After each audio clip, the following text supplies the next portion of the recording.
Okay, let's talk a little bit about transportation options changes since 2016. What is available and what we use, and you want to start? As far as I can say, the structure of what is here is the same with one exception. We have taxis, we have the buses, we have what they call paratas, which are essentially unlicensed taxis. And those things are here now, those things were here then. There are, however, now 2 new kids on the block, which I think are going to shake things up, and they probably have already started doing that. And one everybody knows is called Uber, and the other one is called Didi. Didi is a Chinese company that's expanding in Central America to offer competition to Uber, which I think everybody will welcome for various and sundry reasons. So that's what I would really say is new, is Uber and Didi, and what is old are the buses and the taxis. Yep, and Uber, although I think Uber is here, but Uber is beginning to be used a little bit more than it has been in the past. I still think it's difficult to get Uber. Let's put it like this. I don't think it's easy to get Uber everywhere you are. I would agree. For instance, if you're in town, you could get an Uber. Right. And if we're in town and we probably want to come home, we could probably get an Uber. But if we wanted an Uber to come to us, Different story. they cancel a lot of times. So they Because don't they're strictly trying to figure out what is going to make the most money. It's going to optimize their travel and their money. Whereas the red taxi service, they're not a utility, but they don't do that. If you're somewhere and you need to be picked up, they come and get you. And if you got to go home, they take you home. They don't make exceptions. So I will make that bright line distinction between Uber and what I've seen with the red taxi service. Of course, the red taxi services are more expensive. So that has to be taken into consideration too. And answering the question what we use, mostly now we use the taxis. We used to take the bus, but I got really tired of going up that hill to the bus. So I decided that I didn't want to do it anymore, so I'll just rather pay the cost for the taxi. And sometimes we get the other taxis. Are those Pirata taxis? We've used Pirata taxis on occasion. Yeah, but We've like also used those, I guess they call them the white taxis or whatever they are. Yeah, but like when Shirley sends somebody like Juan or what stuff. Some of the people she sends are Uber, and some of them are just Piratas. Right. So sometimes we can get a different taxi, and it's a little cheaper than the red taxis, but mostly we take the red taxis, which can get expensive. So that brings me to owning a car, which we don't. I say it's a kind of expensive to buy a car here. A lot of people do buy cars. If you want to get a nice car, they're expensive. True. If you can get an older car, they're still expensive, but they're not as expensive as getting a newer, older car. And if you want to bring your own car, Don't do that. yeah. And by the way, I'll leave a link down in the comments or the description box with a link on the FAQ page about deciding whether you should bring your car or not. I shouldn't say don't, but do your research. Yeah, we don't have a car. Gas prices. High. Yeah, that's what I said. Since we don't have a car, I don't know how much it is, but it is high. The gas prices are high. And gas stations, I think there's a new gas station. I don't know about that new one. Yeah, I think one of those gas stations is new. But the one thing I will say is, when you do use the gas stations here, they pump the gas for you. Yes, it's going Which is back kinda in weird. time warp to 1962, thereabouts. Yeah, they pump the gas for you here. They wash your windshield off. They put air in your tires. So Right. the first time I saw that happening, I thought I took a left turn to the past or something. But I will say, as far as owning a car, when I lived in the States, I drove everywhere I needed to go. And of course, anybody there, we know we don't think about driving, it's like walking. But coming here to Costa Rica is quite a different story. And there are a lot of expats who drive, and my hat's off to them. But you have to get used to different norms as far as how people drive, the signaling, the size of the roads, the pedestrian traffic, because unlike the United States where you have sidewalks basically everywhere, that is not the case here.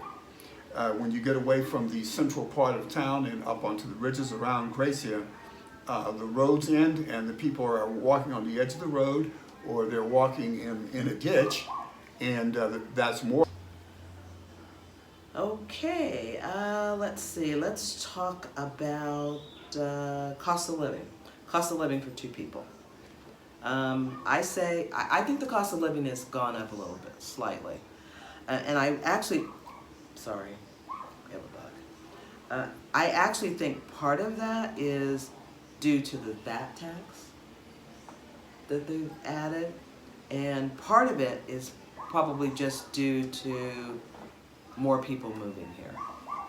I think the more people that move here, the more, the higher the prices get because of the services and things that, I mean, expat-wise. The more expats that come here, the more expensive things get. I think that you can probably still live on about $2,000 a month for two people, which is the estimated amount that has been for a while. But I do think if you're going to live more simply and use more local things or use more things like Ticos, it's a lot cheaper to live. It's probably a lot easier to live on $2,000 a month. If you want to live more like we lived in the States, it's getting a little bit more expensive to do that. Costa Rica is the most expensive country in Central America, so there are other places that are cheaper, but yeah, that's what I think. Anything about? To me, generally the cost of living has maintained, but I don't really have a way to really gauge this because I haven't really tried to go out and look at stuff. I would agree the VAT tax, invisibly, because you don't even really realize that you're paying it, has added to costs to a certain extent. That's all I can think of offhand. Okay, so one of the most frequently asked questions that I get is, how do I decide where to live? And I'll say this about that.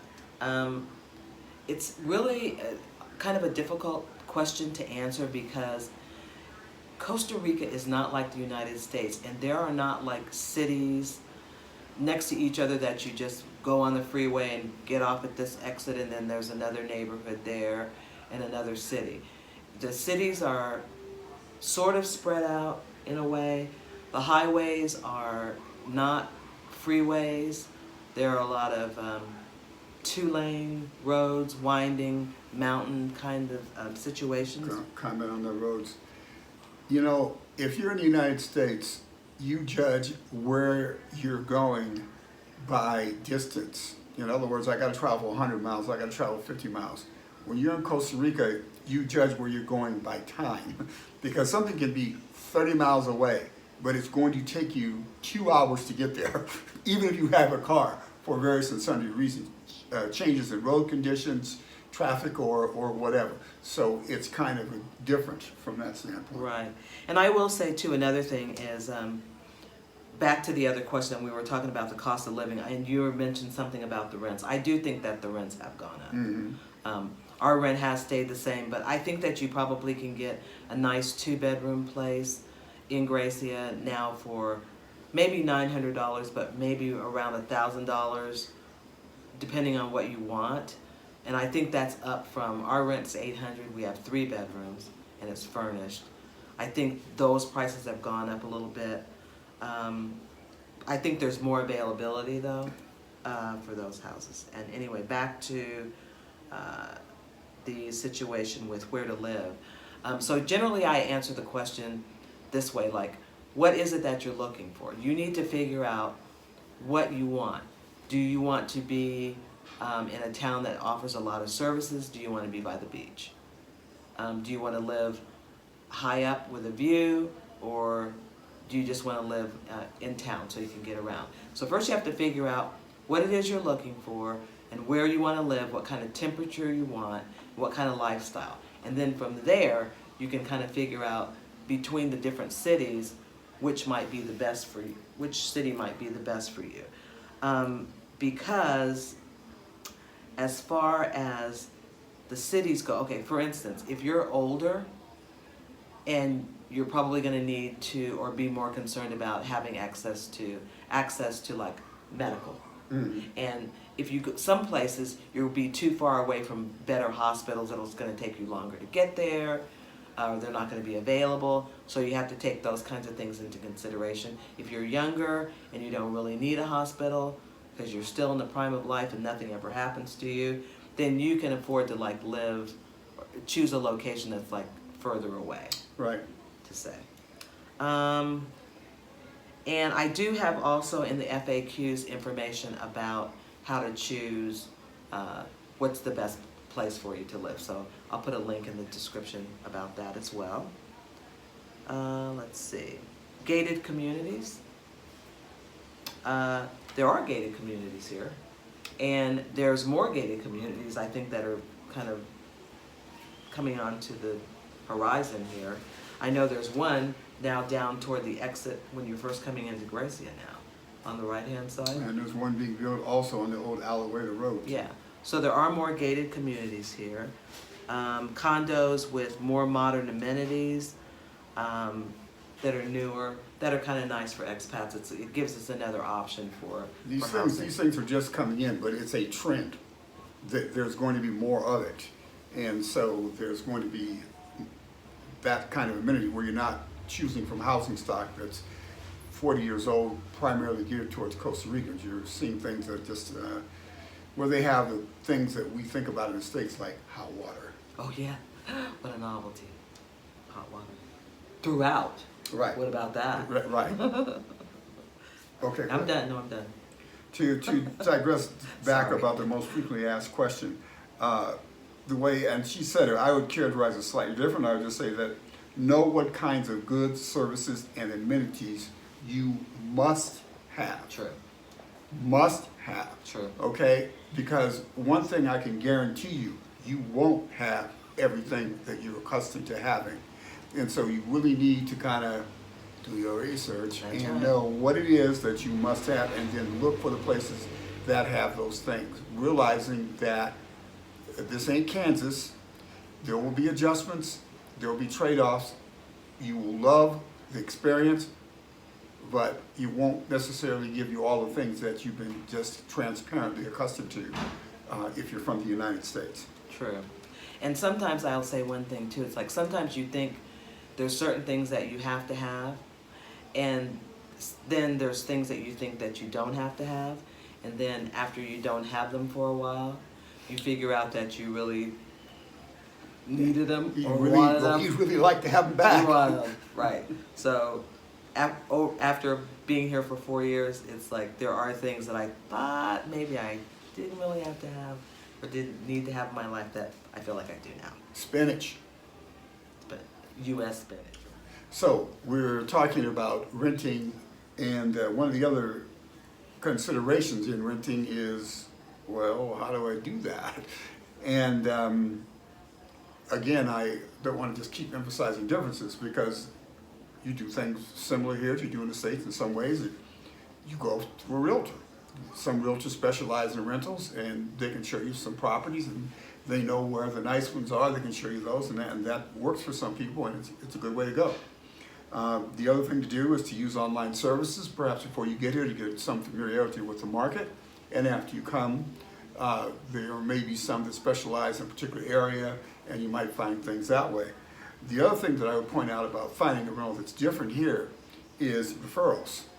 When you get to know a few people, Costa Ricans or other expats, if you advertise the fact that you're looking for a rental, perhaps even telling simply what you're looking for, 2-bedroom, modern, whatever it might be, you will find that people are happy to help you.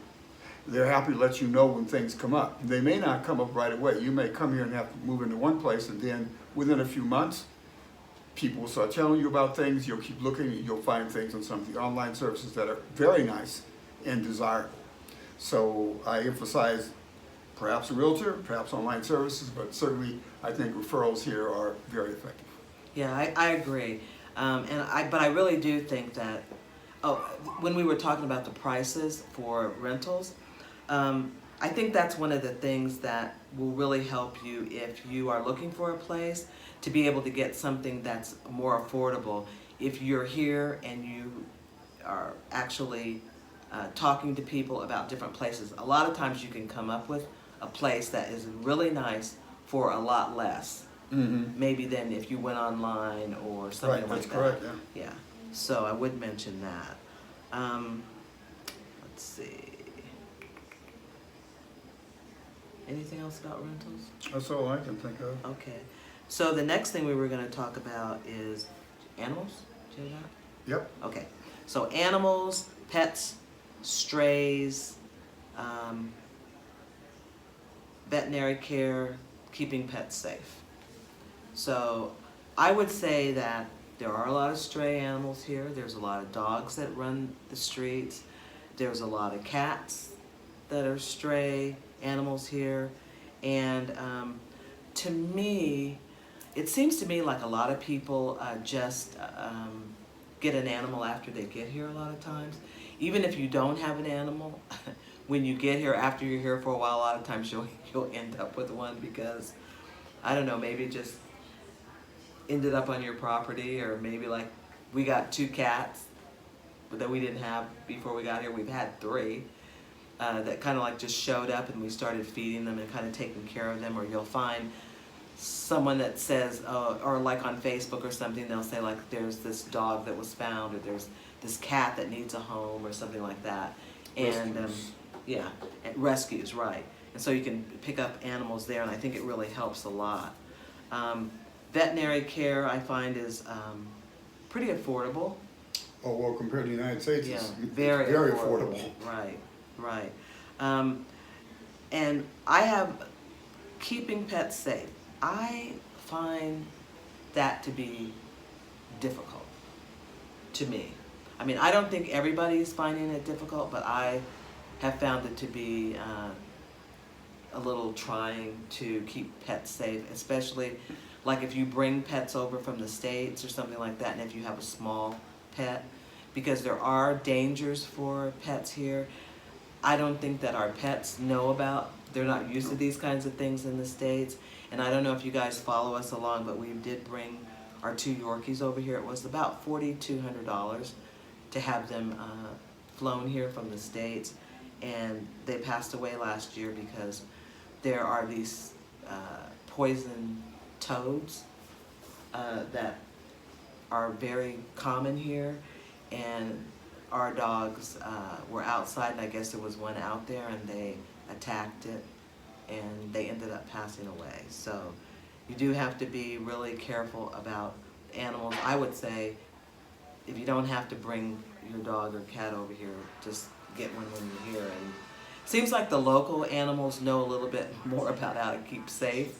Yeah, because they were born here, Right. and I think that their, in quotes, parents Right. kind of schooled them. I mean, she was talking about, unfortunately, what happened with us, but what happens to even the current population here of animals is there are predators here, okay?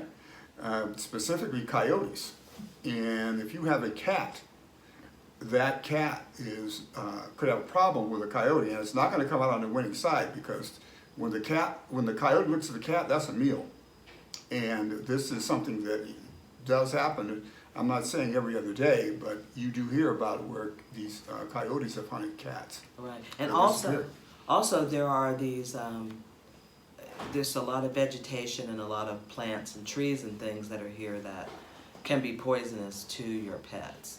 And it is very difficult for me to worry about every plant and vegetable and tree and stick and toad and snake and whatever. So That's all I have to say. I don't think I'm going to have any more pets here.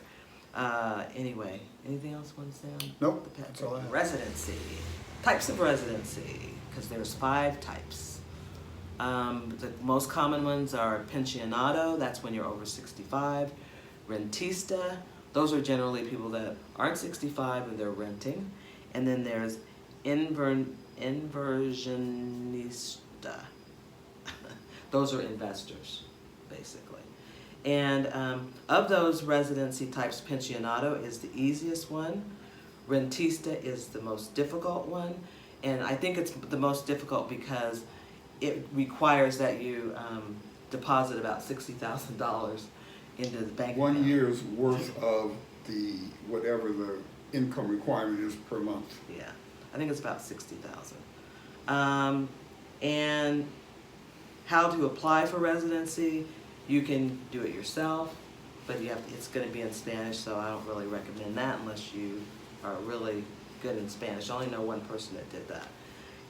Or you can get a lawyer, or you can get, what's your name? Consultant. You can get a consultant to help you. Consultants are probably fairly affordable, maybe, or less than. Depending upon which lawyer you get, yeah, No, they're probably more consultant. affordable. Oh, The consultant, yeah, yes. okay. And it's about half, basically, I would think, because I used a lawyer, and it would cost me about $3,000 Right. for my Consultants, yeah, temporary was like residency. It's 2 about or half. 18. And I also, in the frequently asked questions, I have information on the different types of residency and how you apply for those. The length of time that it takes to receive your residency varies. I think the average is probably, well, it took us about a year. Right. Anything about? The amount of time that it takes is going to vary depending upon what type of residency you're trying to get and what kind of circumstances are happening when you make your application. If they're not busy, then you're going to get your residency fairly quick. Oh, and if there's nothing going on in a neighboring country. Yeah. If on the other hand they're busy because sometimes they have political instability, specifically in Nicaragua, and there are a lot of people who try to come to Costa Rica in order to evade those unfortunate circumstances, and that makes the immigration quite busy, and that means everything slows down. Right. But it just varies. It just depends upon which cookie is crumbling when you make your application. And if you don't, if you decide that you don't want to do residency, then remember that on your U.S. passport, it's good for 90 days, and then you will need to exit the country and return, and then you can usually get another 90 days. It's kind of up to the discretion of the custom immigration people, agent, yeah, as to how much they give you, but usually it's about 90. I mean, usually they give you about 90 days. Let's see, opportunities for language learning and immersion. I don't know if you have that on your list, but anyway, you can just answer it. But basically, we still take Spanish lessons every week, once a week for 2 hours. Our instructor comes to our home, and it's 12 mil, which it's probably about $22 or something like that, right, for a 2-hour class. But she will take, for instance, there's 2 of us, it's 12 mil. If there was 6 of us, it would still be 12 mil. And it's kind of nice because we get to sit here in the living room and get our Spanish. There are Spanish immersion classes around. My brother came. He did one in Tamarindo last year, I think like for a month. There's also one in Heredia, and I think that one is like you go for like a week. Can you live here without Spanish? Yes. But do I recommend that you learn Spanish? Yes. Do you have crime? Okay, well, we'll talk about crime anyway. So, crime. On the increase. I think crime has increased a bit since we've been here. One thing also that they do have, or that we started here, were neighborhood watches, which I think is kind of nice, and we do it on WhatsApp. Everyone has WhatsApp here, so we can kind of stay informed as to exactly what's going on. but I think that crime has increased and the level, is that what I want to say, level? The kind of crime?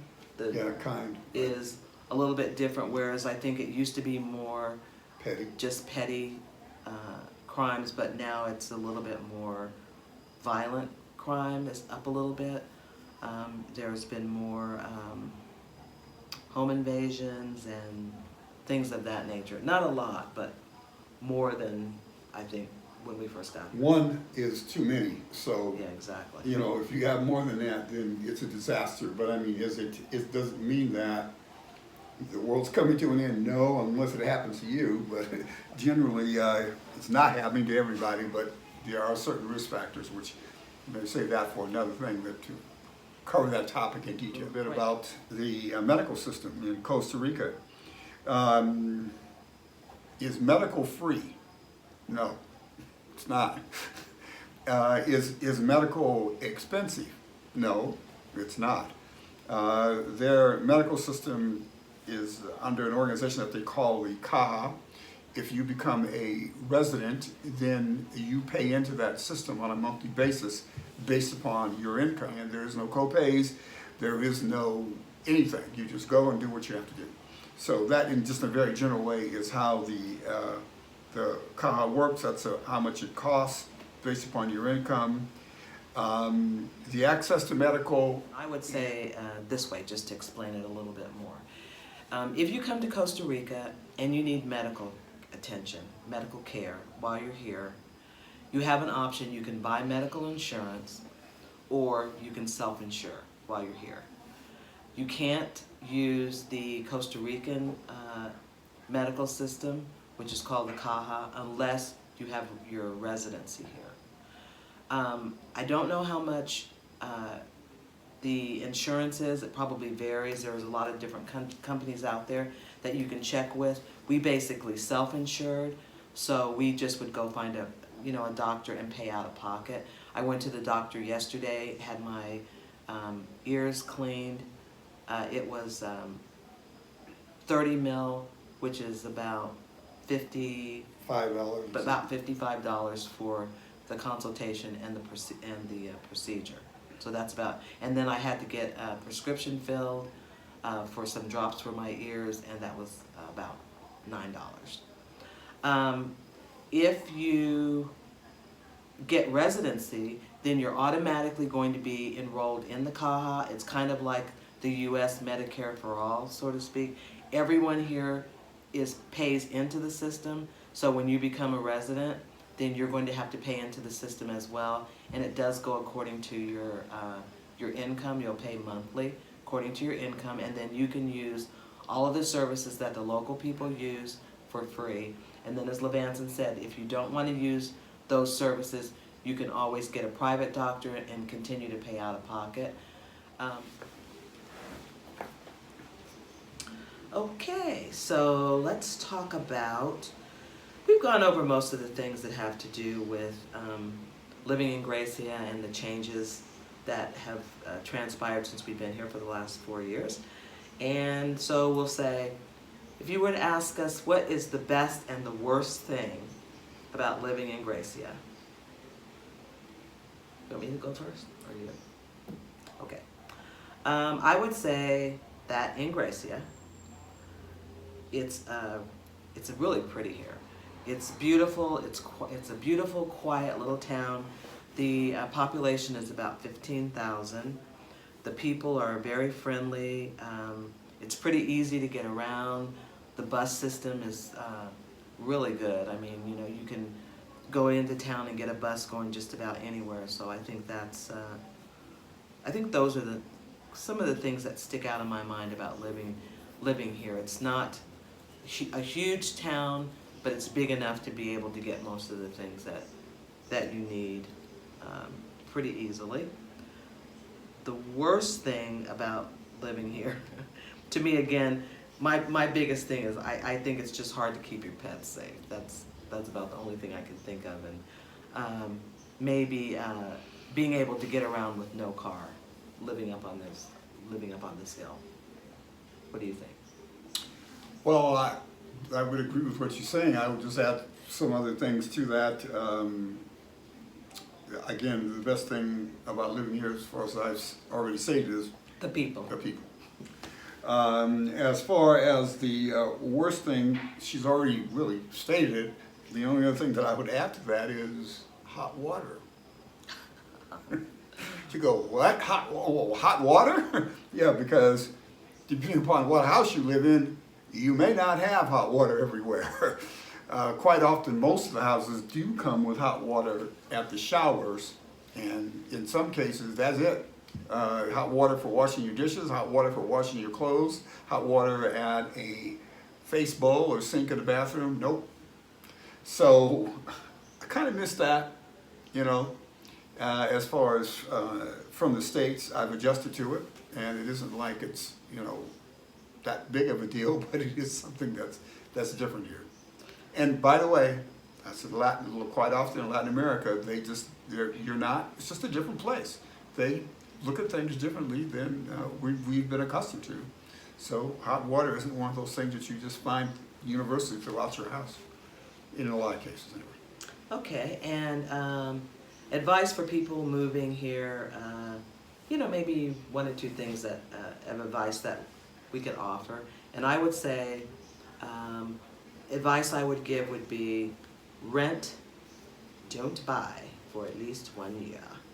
I've said that before, I haven't changed. I have noticed that sometimes people come and they think they want to be here, or they find a house, they fall in love with it, and then they buy it, and then they decide they don't want to be here, or they can't be here for various and sundry Which is one of the reasons. things I thought we didn't really talk about, was about selling your house. Mm-hmm. Because it's easy to buy, still not as easy to sell. Houses stay on the market for sometimes quite a while. 5 years. They can stay. Well, they can stop. They can stay for 5 years, but 5 it years. doesn't take everybody 5 years to sell their house. So don't make people think It it's isn't. 5 No, I'm not years. saying that happens in every case, but it is not unusual for it to take extended periods of time. Yeah. It takes a sell while. property. It takes a while, depending on your house, maybe like where you are or whatever. But so rent, also because you might start off in one place and then, you know, something comes up and you want to go to another place. Also, there's 5 ridges here, and even though they're all ridges, they're different. So you might, you know, say you buy a house over here and then you go over to another ridge and you find that you like that ridge better because it has whatever. And then you're stuck because you already bought a house. So it's better to just come, you know, see if you like it, what you like, and make sure that you're going to stay here, and then buy a house so that you don't get stuck not being able to leave, or having to rent your house out, or, you know, having your house on the market for a long period of time. The other thing I will say is pay attention to the security that you have at your house, because we found out later on, we didn't know when we first got here, that it's kind of important if you're living up on these ridges that are surrounded by these coffee fields. A lot of times there'll be like a gate or something in the front of your house. You might have low walls on the side, or like no walls, or backed up to a coffee field or something like that, and that may make you an easier target for crime to happen to you or whatever. So pay attention to what kind of security, if there's cameras, if you have sufficient walls, if you have gates, if you have bars. All of those things are important here, and it's different from the way that it is in the States. So, you know, just word to the wise. What are your 2 things? Advice for people moving here, the one point of advice that I would offer may sound a little whatever. Do your research. And you can start doing some research by looking at all the FAQs and information she's developed, evolved, and come up with in 4 years. Right. I'm certain there are other places that have lots of information also, but there is a wealth of information here, and you do need to have a clear understanding of where you're moving. And I don't mean that in the context of, well, is there a dark shadow somewhere I have to worry about? No, I'm just saying understand it so that You don't feel like you're moving from New York to Brooklyn or from wherever to wherever in the States. It's a different place. And again, I'm not saying that because there's something terrible that you have to adjust to. I'm saying it's different. The customs and everything else, and it's a beautiful place, and I love it and everything else. But you in order to not be caught by surprise, learn as much as you can. Yeah, good idea. Costa Rica is an ideal jump-off point for South America, whether you're going to Peru or Colombia or a number of other desirable destinations there, and so it's a perfect spot. What can I really say about that? What's hot on our list for future travel? We were planning to go to Montevideo. That was on our list, and I still want to go to Portugal.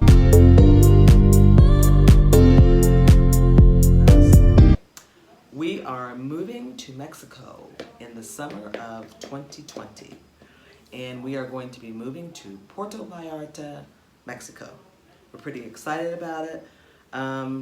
We went to Mexico in June for 14 days and visited a lot of the different areas in Mexico, which we really loved, and we were planning on originally moving to San Miguel de Allende, but this is where doing your research comes in handy, because we found out that a couple drug cartels had moved into that area and really felt that it wasn't really the safest place to move to at this time. So we did some more research, and Puerto Vallarta seems to be a pretty safe spot to go to, so we're going to go there.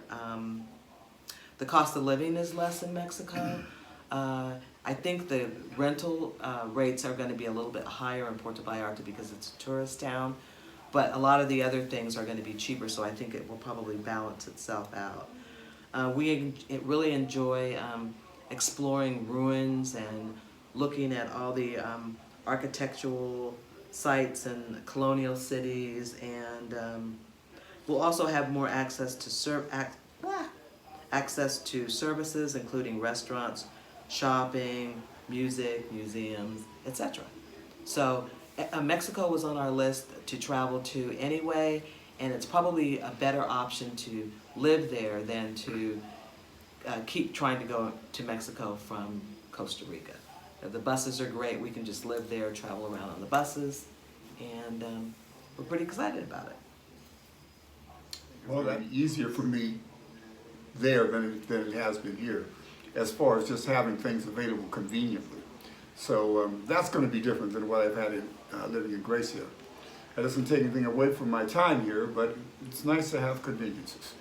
Yeah, for sure. CBD oil is also legal in Mexico. I think other forms of marijuana products are in the works for being passed. I mean, being legalized there, so that'll be another good thing. And I too have loved my experience here in Costa Rica. I think this is a great starting place for people too, because where we've lived, I think, is a little bit more rural than where we're going to be going. And it's another one of those things where sometimes you think there are things that you can do without, and then later on you find that it's something that you want. So as far as music and entertainment and dining and shopping and things of that nature, easier to get around, the flatter terrain and beaches and sunsets and margaritas, that'll be really good. Also, I think the proximity to the United States is going to be nice. It'll be easier to go back to the States if we want to go back to the States. Also, being closer to the States, I think, will afford us the ability to obtain products and things maybe that we're not able to get here in Costa Rica. So I think that'll be good. It's another adventure.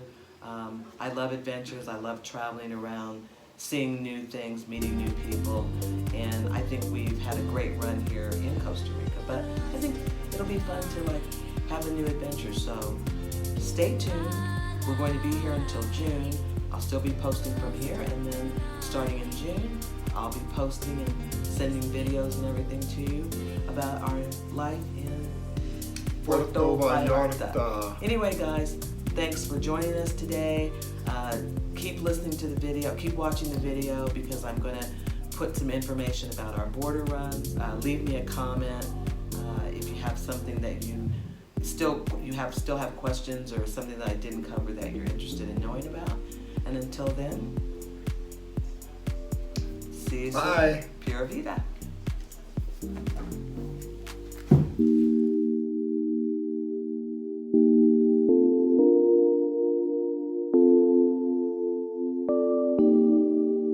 How do I set a timer?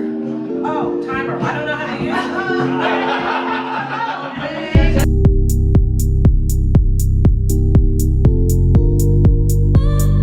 it. So how long do we have to be over here? I mean, 3 hours. 3 hours.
We can catch them on the way back. Yeah.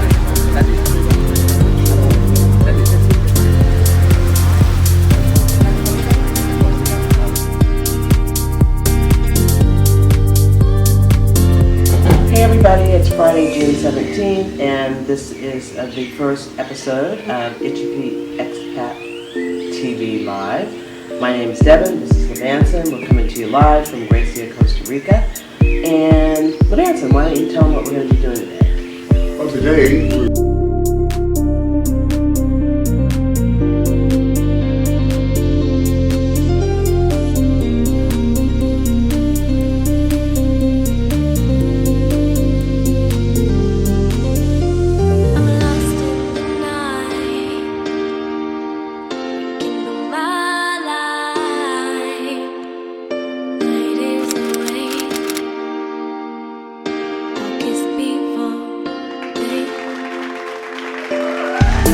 Before they